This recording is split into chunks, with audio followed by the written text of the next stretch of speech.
सीधा रुख करेंगे मुख्यमंत्री शिवराज सिंह चौहान के लाइव कार्यक्रम का। नर्मदापुरम से लाइव है मुख्यमंत्री शिवराज सिंह चौहान। पिपरिया के विधायक आदरणीय श्रीमान ठाकुरदास नागवंशी जी, हमारे वरिष्ठ नेता, उनको मैं प्रणाम करता हूं। आदरणीय दादा मधुकर राव हरणे जी, आदरणीय सरताज सिंह जी, भाई शिव चौबे जी, कुशल पटेल जी, जिलाध्यक्ष भारतीय जनता पार्टी, आदरणीय माधवदास अग्रवाल जी, राकेश जादौन जी, दर्शन सिंह चौधरी जी, बहन माया नारोलिया जी, महेश जी, सभी गणमान्य नागरिकगण अलग अलग संगठनों से यहां उपस्थित हैं, साहित्यकार, पत्रकार, यहां उपस्थित मेरी बहनों, मेरे भाइयों, भांजे भांजियों, दोनों हाथ जोड़ के शीश झुका के आपको प्रणाम करता हूं। बचपन से हम एक पुष्प की अभिलाषा पढ़ते चले आ रहे हैं। मुझे तोड़ लेना बनमाली, उस पद पर तू देना फेंक, मातृभूमि पर शीश चढ़ाने जिस पथ जाए वीर अनेक। ये कविता, ये गीत केवल मध्य प्रदेश में नहीं, पूरे हिंदुस्तान की फिजाओं में गूंजाए और वीर और क्रांतिकारियों के प्रति एक आदर का भाव पैदा किया। अब तक जो अपना बावई था, अब मेरा तो पुराना नाता इसलिए है कि मैं बैलगाड़ी में बैठ के भी जैत से यहां आया हूं मंगलवार की बाजार करने। अभी मंगलवार को लग रही कि नहीं बाजार? 4 बोरा गेहूं भरे और जैत से नाव में धरी बैलगाड़ी, रोटियां बांधी और चल दिए बाबई। तो बाबई की बाजार तो होती ही थी पहले, तब ट्रैक्टर ट्राली का इतना चलन नहीं था। बैलगाड़ी, फिर घोड़ा गाड़ी, अगर तीव्र गति से जाना हो तो फिर अपनी घोड़ा गाड़ी तांगा चलता था। अब तो तांगा भी दिखाई नहीं देता। खेती आधुनिक हो गई, इसलिए बेचारे चैतुओं का काम भी खत्म सही है। पहले तो फसल कटती थी, फिर 85 लगती थी, भूल गए कि याद है? 85, और वे वहीं से पूरा फेंकते थे गाड़ियों में।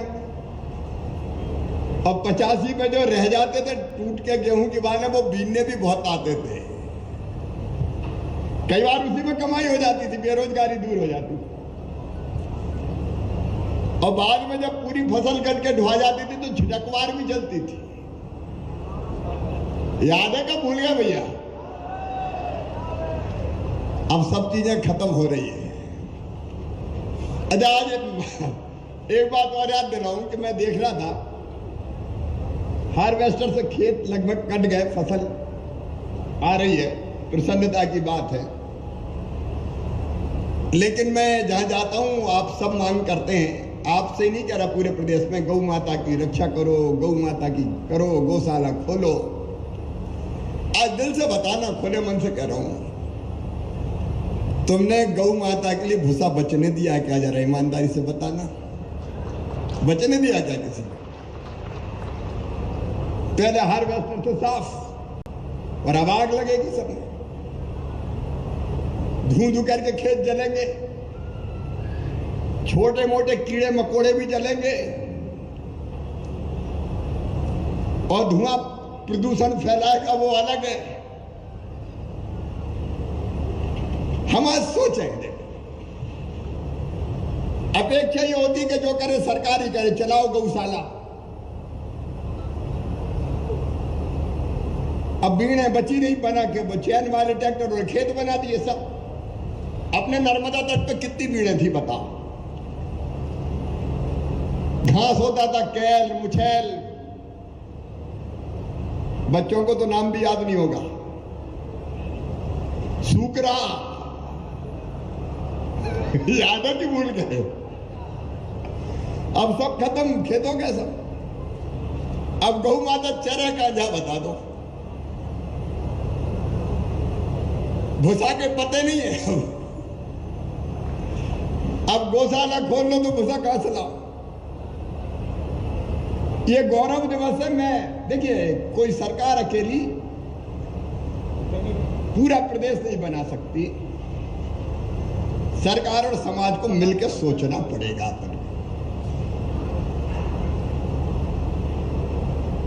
बाबई का नाम माखन नगर हुआ। एक भारतीय आत्मा थे दादा माखनलाल चतुर्वेदी। इस धरती की, इस माटी की सुगंध को पूरी दुनिया में फैलाया दादा माखनलाल चतुर्वेदी जी ने। अद्भुत प्रतिभा। लेकिन इस माटी की भी यह क्षमता थी कि दादा माखनलाल चतुर्वेदी पैदा हुए। मैं इस माटी को प्रणाम करता हूं, दादा को प्रणाम करता हूं। और आज राजनीतिक भाषण देने नहीं आया। यह गौरव दिवस क्यों मेरे बहनों और भाइयों? मध्य प्रदेश बहुत आगे बढ़ा है। आप सब लोगों को बहुत विस्तार में बताने की जरूरत नहीं है मुझे।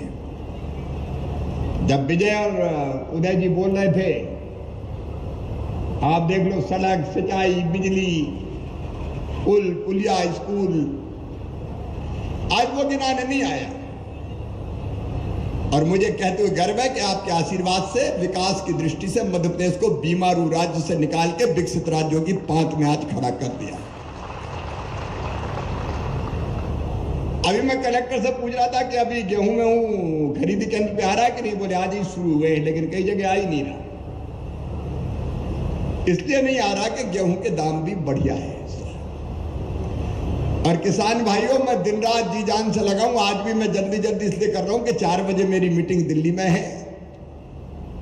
पीयूष गोयल जी से भी मैं मिल रहा हूं। गेहूं को विदेशों में एक्सपोर्ट करना है, निर्यात होगा अपने मध्य प्रदेश का गेहूं, नर्मदापुरम का गेहूं निर्यात होगा तो दाम और अच्छे मिलेंगे। मैं 2-2 बैठ के कर चुका, आज तीसरी करने जा रहा हूं। अब इस बार कई मुझसे मिलने बहुत लोग आ रहे हैं, वेयर हाउस वाले।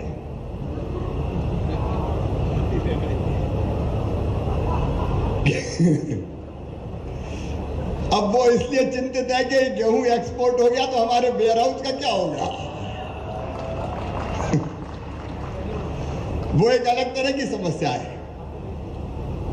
लेकिन खुशी तो यह है कि अपना गेहूं एक्सपोर्ट होगा तो किसान को पसीने की बेहतर और बेहतर कीमत मिलेगी। और मैं ये चाहता हूं कि मध्य प्रदेश की धरती का, इस माटी का गेहूं